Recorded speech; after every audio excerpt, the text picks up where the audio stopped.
ఆంధ్రప్రదేశ్ రాష్ట్రంలో తల్లికి వందనం పథకానికి సంబంధించినటువంటి నిధులు లబ్ధిదారుల ఖాతాల్లో జమ చేయడం జరిగింది.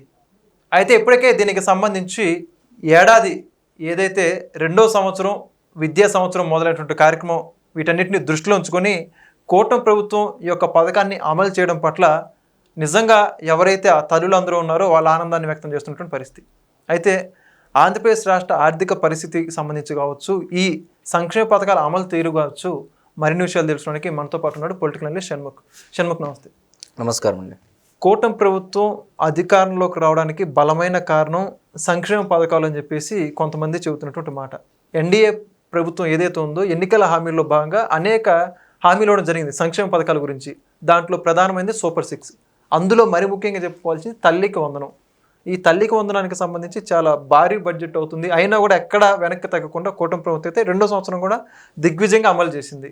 ఇప్పుడు ఈ రెండో సంవత్సరం నిధులు కూడా రిలీజ్ చేశారు. మొత్తంగా ఈ సంక్షేమం గురించి మీరేమంటారు? సరే అండి, తల్లికి వందనం అనేది ఈరోజు దేశవ్యాప్తంగా దేశంలో ఉన్నటువంటి ఏ రాష్ట్ర ప్రభుత్వము కూడా ఒక్క స్కీమ్ మీద ఇంత భారీ స్థాయిలో నిధులు వెచ్చించడం అనేది జరగలేదు. ఇది నా భూతో నా భవిష్యత్ అనేది అయితే నేను ఖచ్చితంగా చెప్పగలను. సరే, మరి దీనికంటే చెప్పేదానికంటే ముందు జగన్మోహన్ రెడ్డి గారు అధికారంలోకి రాకముందు, అధికారంలోకి వచ్చిన తర్వాత వాళ్ళు ఏమని చెప్పారు, ఏ విధంగా ఉంది అనేది కూడా మనం ఒక్కసారి ప్రజలకు వినిపించేటువంటి ప్రయత్నం చేద్దాం. ఒక బిడ్డను బడికి పంపితే 15,000, ఇద్దరు బిడ్డలను బడికి పంపితే 30,000 తల్లికి, ఇద్దరు బిడ్డలను బడికి పంపితే 30,000 తల్లికి. 5 పిల్లలు, 4 పాపలు, 1 బాబు సార్. తల్లి 4 పిల్లలు చదివినా కూడా 5 పిల్లలన్నా ఒకరికే వస్తుంది సార్ అమ్మబడి. ఒకరికి పడితే ఉన్న 4 పిల్లల భవిష్యత్తు ఏంటి సార్? చంద్రన్న వస్తాడు. విన్నారు కదండి.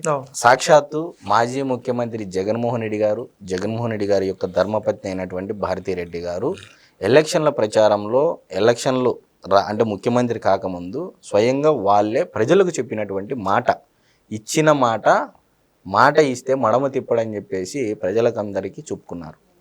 మరి అధికారంలోకి వచ్చిన తర్వాత ప్రజలు పల్సు కూడా మీకు వినిపించడం జరిగింది. ఒక మహిళ వాయిస్ ఏమని చెప్పింది, మా ఇంటిలో ఇంతమంది పిల్లలు ఉంటే ఒక్కరికి అమ్మఒడి వస్తూ ఉందని చెప్పి చెప్పడం జరిగింది. ఆనాడు చంద్రబాబు నాయుడు గారు 2024 సార్వత్రిక ఎన్నికలకు ముందు ఎలక్షన్ల ప్రచారంలో భాగంగా ఎంతమంది పిల్లలుంటే అంతమందికి మేము తల్లికి వందనం ఇస్తామని చెప్పితే ఎగతాళి కూడా చేయడం జరిగింది. ఇదే వైఎస్ఆర్సీపీ పార్టీ నాయకత్వం కానీ, శ్రేణులు కానీ, కార్యకర్తలు కానీ, నాయకులు కానీ, అధిష్టానం జగన్మోహన్ రెడ్డి గారితో సహా ఎగతాళి చేయడం జరిగింది. ఎలా సాధ్యపడుతుంది?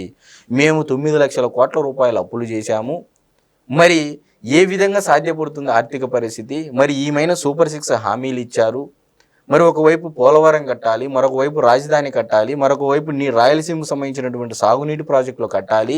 మరి ఇన్ని తరహాలు ఇంత భారీ స్థాయిలో కంపెనీలు తేవాలి, రాజధాని లేదు. నేనేమో మావిగన్ అంటాను, వైజాగ్ అంటాను, కర్నూలు అంటాను, అమరావతి అంటాను. కానీ ఇంత గందరగోళంలో ఏ విధంగా ఇవన్నీ ఇచ్చినటువంటి హామీలు సాధ్యపడతాయని చెప్పేసి ఆనాడు సొంత పార్టీలో ఉన్నటువంటి కొంతమంది కూడా అసహనం వ్యక్తం చేసినటువంటి పరిస్థితి.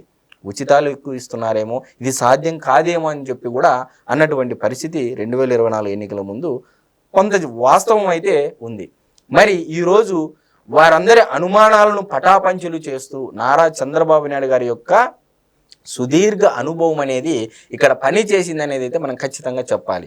పవన్ కళ్యాణ్ గారు చాలా బహిరంగ సభల్లో కూడా ఆయన చెప్పడం జరిగింది, ఆయన అనుభవం మనకు కావాలని. ఎందుకు అనుభవము అంటున్నారు అంటే ఎందుకు జగన్మోహన్ రెడ్డి గారు లాంటి వ్యక్తి ఆంధ్రప్రదేశ్ రాష్ట్రం నెత్తిపైన 9 లక్షల కోట్ల రూపాయలు అప్పులు చేసి వెళ్ళిపోతే, మరి అటువంటి పరిస్థితుల్లో కూడా అన్ని పనులను చక్కబెడుతూ, కరెంటు ఛార్జీలు తగ్గిస్తూ, మరి పోలవరాన్ని కడుతూ, వేగవంతంగా పరుగులు తీయిస్తూ, అమరావతి రాజధాని పనులు చేసుకుంటూ, రాయలసీమలో సాగునీటి ప్రాజెక్టులు కూడా నిధులు కేటాయించుకుంటే ఈరోజు సూపర్ 6 హామీల్లో ప్రధానమైనటువంటి హామీ ఏంటి అంటే తల్లికి వందనం. సరే, ఈ తల్లికి వందనం నిధులు ఎంత జమ అయ్యాయి? 10,120,000 కోట్ల రూపాయలు కేటాయించడం జరిగింది. నాకు తెలిసి దేశ చరిత్రలో ఒక స్కీమ్ పైన కేవలం బడికి వెళ్ళేటువంటి విద్యార్థుల కోసము ఇంత భారీ స్థాయిలో నిధులు వెచ్చించడం అనేది నాకు తెలిసి ఎక్కడైతే జరగలేదు. నాకున్నటువంటి అవగాహన మేరకు మాత్రం చెప్తా ఉన్నా. మరి జగన్మోహన్ రెడ్డి గారు ఇచ్చిన మాట తప్పారు. అందుకే ప్రజలు 2024 ఎన్నికల్లో చంద్రబాబు నాయుడు గారికి అధికారం కట్టబెట్టారు. కూటమి సర్కారుకి అధికారం కట్టబెట్టారు. మరి కట్టబెట్టిన తర్వాత ఇచ్చిన మాట తప్పుతాడా లేదని చెప్పేసి కూడా వైఎస్ఆర్సీపీ పార్టీ శ్రేణులు కూడా మొదట్లో అధికారంలోకి వచ్చిన తర్వాత ఎగతాళి చేశారు. మరి మొదటి విడతలో కూడా సక్సెస్ఫుల్గా ఎంతమంది పిల్లలు ఉంటే అంతమందికి తల్లికి వందనం ఇవ్వడం జరిగింది.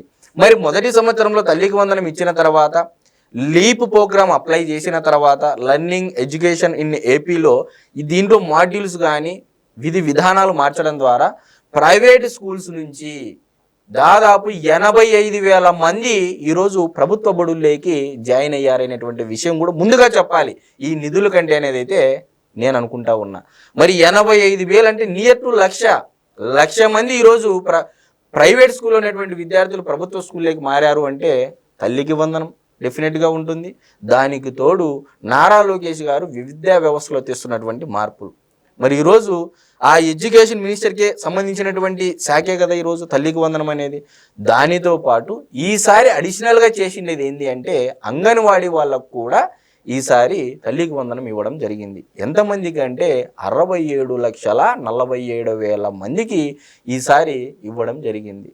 మరి గతం కంటే ఈసారి నిధులు పెరిగాయి, గతం కంటే ఈసారి ప్రభుత్వ స్కూళ్ళ యొక్క నాణ్యత పెరిగాయి. మరి మీరు చూడండి ఈరోజు పేరెంట్ టీచర్ మీటింగ్ కానీ కోఆర్డినేషన్ కానీ ఎప్పటికప్పుడు ఈరోజు ప్రభుత్వ స్కూల్లో చదివేటువంటి విద్యార్థులు బ్రాండ్ అంబాసిడర్లుగా మారారు ప్రభుత్వానికి. మరి ఈరోజు మీరు చూశారు ఈనాడు పేపర్కి ఆంధ్రజ్యోతి పేపర్కి ఎప్పుడైనా ప్రైవేట్ స్కూల్ వాళ్ళే యాడ్స్ ఇచ్చేవాళ్ళు. ఈసారి ప్రభుత్వ స్కూల్లో చదివినటువంటి మెరిట్ వచ్చినటువంటి విద్యార్థులు ఫోటోలు వేసి బ్రాండ్ అంబాసిడర్లుగా ఈరోజు రాష్ట్రానికి పరిచయం చేయడం జరిగింది. ఇది కదా విద్యా వ్యవస్థలో మార్పు అని చెప్పేసి ఈరోజు ప్రతి తల్లికి వందనం తీసుకున్నటువంటి ప్రతి తల్లి మరి చుట్టుపక్కల ఉన్నటువంటి ప్రజలు కూడా ఈరోజు చర్చ చేసేటువంటి పరిస్థితి. మరి ఇప్పుడైతే చూసుకుంటే సంక్షేమం విషయంలో ఈ విధంగా ఉంది, మరి అభివృద్ధి విషయానికి వస్తే ఏంటంటారు? సంక్షేమం అనేది మొత్తం ప్రజల యొక్క ఆదాయ ప్రమాణాలను జీవన ప్రమాణాలను మార్చుతుందా అంటే కాదండి. ఈరోజు దేశంలో చాలా రాష్ట్రాలలో ఉచితాలు ఎక్కువైపోయి గౌరవనీయులు మాజీ ఉపరాష్ట్రపతి అయినటువంటి వెంకయ్య నాయుడు గారు కూడా చాలా సందర్భాలలో చెప్పడం జరిగింది. అయ్యా చాలా రాష్ట్ర ప్రభుత్వాలు అప్పుల మీద అప్పులు చేసుకుంటా వెళ్తూ ఉన్నాయి, ఎఫ్ఆర్బిఎం పరిధికి మించి కూడా అప్పులు చేస్తూ ఉన్నారు, దేనికోసం అంటే ఈ సంక్షేమం కోసము అని చెప్పేసి చెప్తా ఉన్నారు. ఇటువంటి పరిస్థితుల్లో కూడా సంక్షేమం ఇస్తూనే దాన్ని ఎఫ్ఆర్బిఎం పరిమితికి మించి రాష్ట్ర ప్రజల యొక్క అంటే మూలధన వ్యయం మీద ఎక్కువగా ఖర్చు పెట్టి సంపదని క్రియేట్ చేసి దాని యొక్క ఫలితాలు రాబోయే రోజుల్లో ఏపీ ప్రజలకు అందబోతా ఉన్నాయనేది నేను ఖచ్చితంగా చెప్పుకోగలను. మీరు ఇందాక అన్నారు అభివృద్ధి అని. చాలామంది అభివృద్ధిలో భాగంగా భూములు లీజుకి ఇస్తూ ఉంటే రూపాయికి 2 రూపాయలకి ఇస్తున్నారా కట్టబెడుతున్నారా అనేయాలకని చెప్పేసి అంటూ ఉన్నారు. ఒకే ఒక ఎగ్జాంపుల్ చెప్తానండి. ఎల్ఐసిలో జీవన్ ఉత్సవ్ అని చెప్పేసి ఒక పాలసీ ఉంది.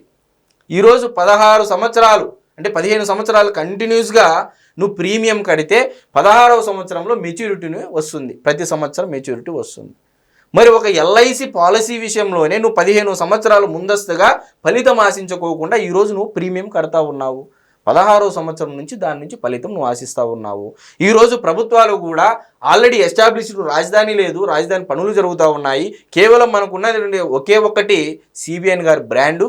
ఆ సిబిఎన్ గారి బ్రాండ్ను ఉపయోగించుకొని ఈరోజు రాష్ట్రానికి 25 లక్షల కోట్ల రూపాయలు పెట్టుబడులు తీసుకొని వచ్చి కొన్ని సంస్థలకు రూపాయికి 2 రూపాయలకి లీజుకి ఇవ్వడం ద్వారా ఇప్పుడు మనము ఫలితం పొందలేకపోవచ్చు, కానీ భవిష్యత్ తరాలు దాని యొక్క ఫలితాలు అందుకుంటాయనేటువంటి ఒక దూరదృష్టితో ఈరోజు నారా చంద్రబాబు నాయుడు గారు ఇండస్ట్రియల్ పాలసీస్ కూడా తెచ్చి దేశంలో ఈరోజు కాగ్నిజెంట్ లాంటి కంపెనీ హైదరాబాద్ను వదిలి వైజాగ్ వస్తూ ఉంది అనేది ఇది మీరు చెప్పినటువంటి మాట కాదండి, బీఆర్ఎస్ ఎమ్మెల్యే చెప్పినటువంటి మాటలు ప్రెస్ మీట్లో.